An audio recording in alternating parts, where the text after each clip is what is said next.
بسم اللہ الرحمن الرحیم اللہم صلی علی سیدنا و مولانا محمد وعلی آلہ و صحبہ وبارک وسلم یا رب بالمصطفیٰ بلغ مقاصدنا واغفر لنا ما مضى یا واسع الکرم۔ حاضرین محترم، واجب الاحترام اساتذہ کرام اور معلمات محترمات، آج ہم جس نشست میں ہیں اس کا جو پورا دورانیہ ہے دو حصوں پر مشتمل ہے۔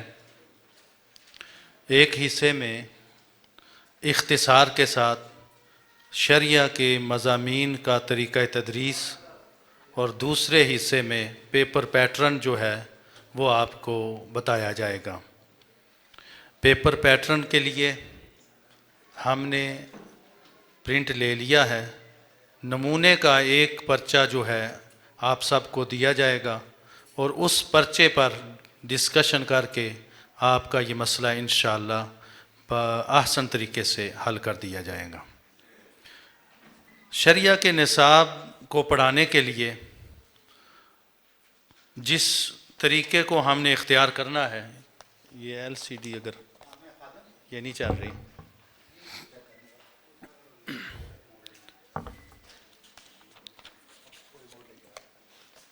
شرعیہ کے نصاب کو پڑھانے کے طریقے کے حوالے سے تھوڑی سی تمہیدی گفتگو ہوگی۔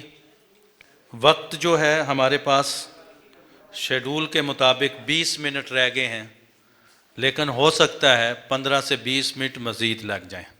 1 گھنٹے کا لیکچر تھا تو باوجود اس میں سے 20 بچے ہیں تو 20 مزید ڈال کے تو ہم آج کی بات تھوڑے سے سکون سے کر لیں گے۔ اگر میں تیزی سے بات کروں گا تو آپ کو بھی سمجھ نہیں آئے گی اور مقصد فوت ہو جائے گا۔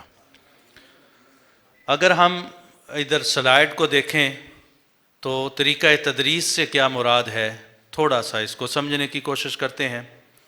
طریقہ ہائے تدریس ان اصول و قوانین، سلائیڈز کو آگے کر دیں، کون چلا رہا ہے؟ طریقہ ہائے تدریس ان اصول و قوانین اور امور اور سٹائلز کو کہتے ہیں یا ان کا مرکب ہے جن کے ذریعے ایک استاد تدریس کا پروسیس اچھے انداز سے انجام دیتا ہے۔ یعنی طریقہ تدریس سے مراد یہ ہے، آپ ایک اپنی منزل متعین کر لیتے ہیں اور اس منزل کے لیے آسان اور سہل راستے کا پھر اختیار کرتے ہیں۔ ذرا غور سے سنیے گا، آپ نے لاہور سے اسلام آباد جانا ہے، آپ لاہور سے جی ٹی روڈ بھی اسلام آباد جا سکتے ہیں، موٹر وے پر بھی جا سکتے ہیں، لاہور سے فیصل آباد جائیں، پھر فیصل آباد سے اسلام آباد کی طرف چلے جائیں، لاہور سے سیالکوٹ جائیں، پھر اسلام آباد کی طرف چلے جائیں۔ تو یہ آپ پر ہے، منزل آپ کی اسلام آباد ہے۔ اگر ایک استاد اس منزل کا تیز ترین، آسان اور اچھا راستہ اختیار کرتا ہے تو وہ جلد اپنی منزل پر پہنچ جاتا ہے۔ تو طریقہ تدریس ایک راستہ ہے جس کے ذریعے استاد تدریس کا عمل کرتا ہے۔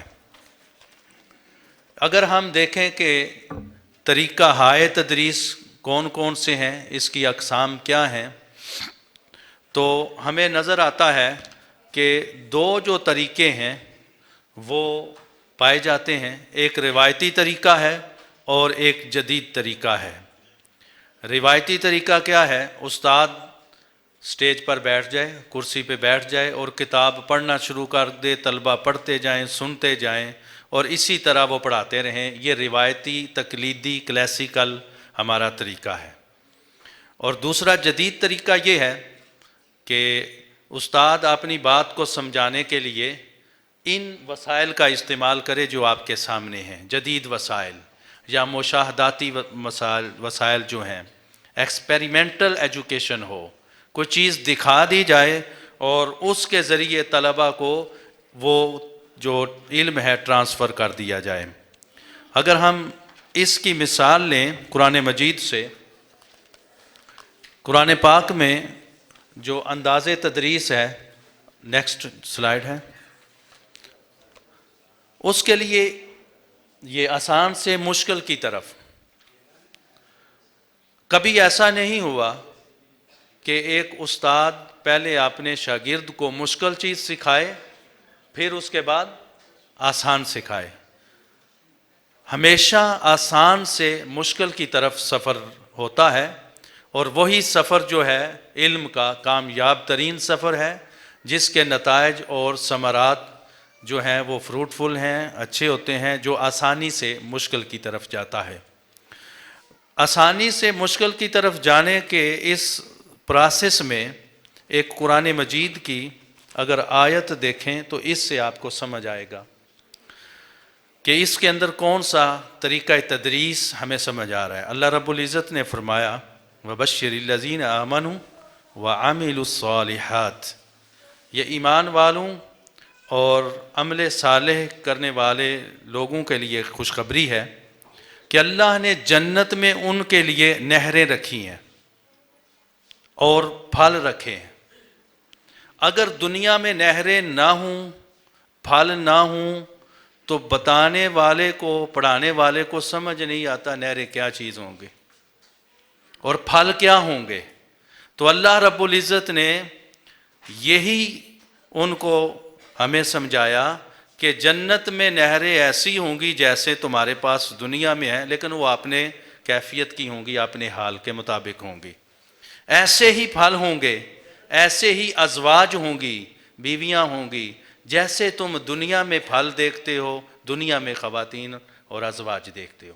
تو یہ ایک طریقہ تدریس جو تھا یہ ایکسپیریمنٹل ہے کہ جب بچے کو آپ کوئی چیز دکھا دیتے ہیں، سکرین پہ دکھا دیتے ہیں، سمجھا دیتے ہیں، پڑھا دیتے ہیں، تو وہ بچہ جلدی پک کرتا ہے اور جلدی سیکھتا ہے.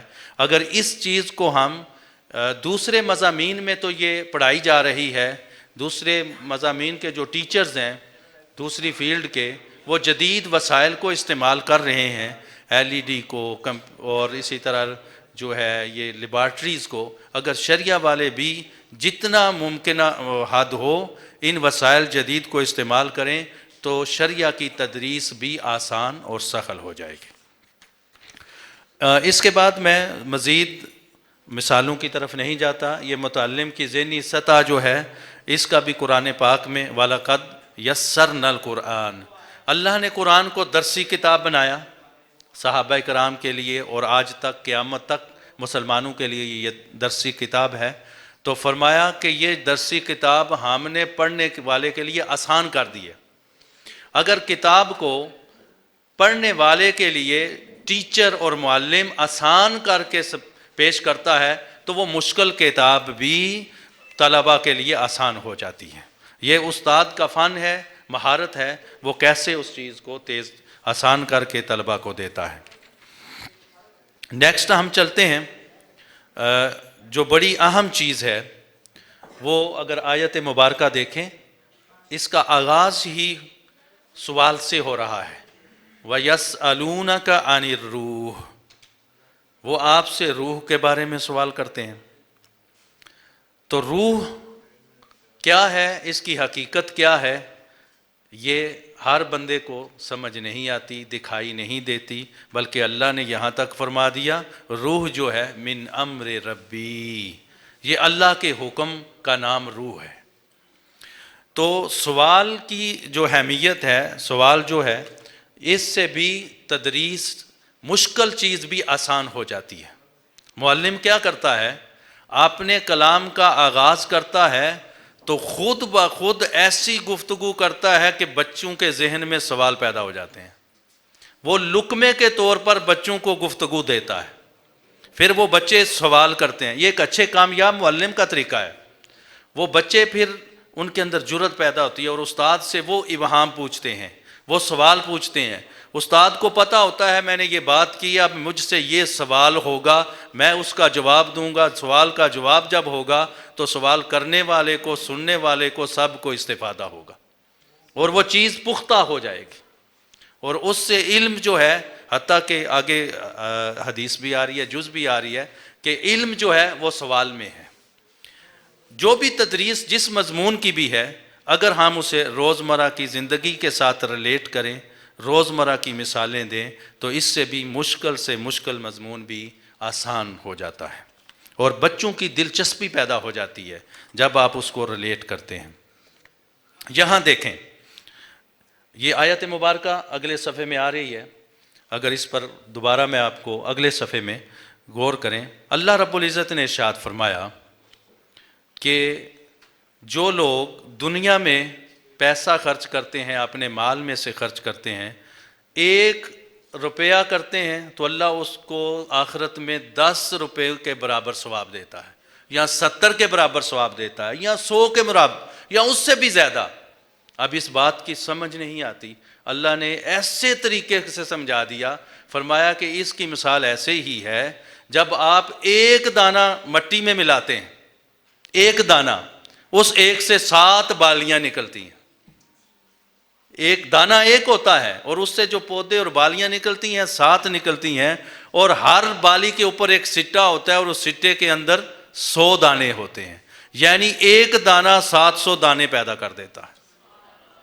یہ ریلیٹ کرنا کہ اپنی تدریس کو، اپنی کتاب کو، اپنے فن کو ایسی مشاہداتی مثالوں کے ساتھ ریلیٹ کرنا، ایسی روزمرہ کی مثالوں کے ساتھ ریلیٹ کرنا جس سے طلبہ کو آسانی سے وہ چیز سمجھ آ جائے، یہ مشکل سے مشکل مضمون کو سمجھانے میں کارآمد ہوتا ہے۔ آگے ہم چلتے ہیں،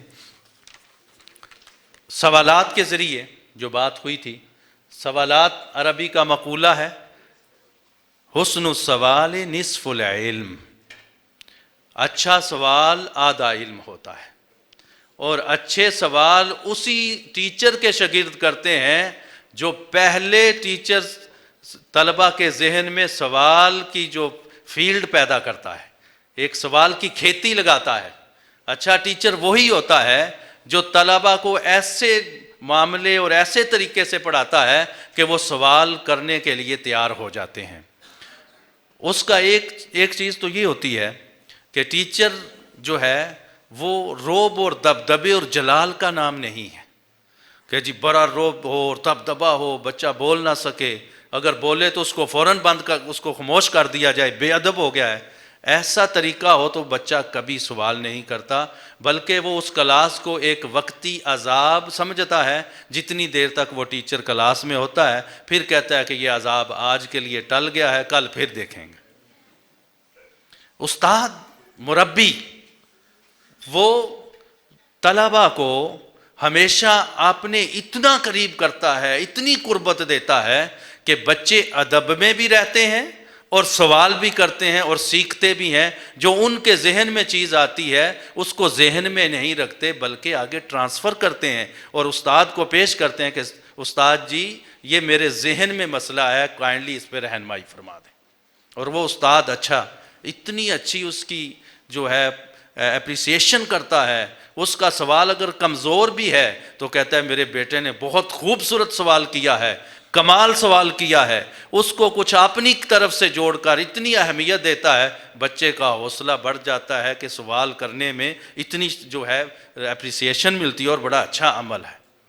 بدقسمتی سے ہمارے روایتی اداروں میں اگر کوئی بچہ سوال کرتا ہے، استاد کو جواب نہیں آتا تو وہ پہلا کام یہ کرتا ہے، کلاڑی اٹھا کے اس کے گلے پہ مارتا ہے کہ بیٹا یہ آپ بے ادب ہو گئے ہیں، یہ چیز پوچھ رہے ہیں، خاموش ہو جائیں۔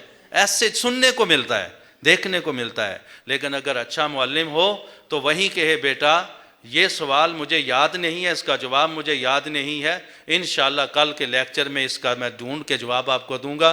اس استاد کی عزت بھی بڑھے گی، اس کا علم بھی بڑھے گا، لوگوں کے بچوں کے دلوں میں احترام بھی بڑھے گا۔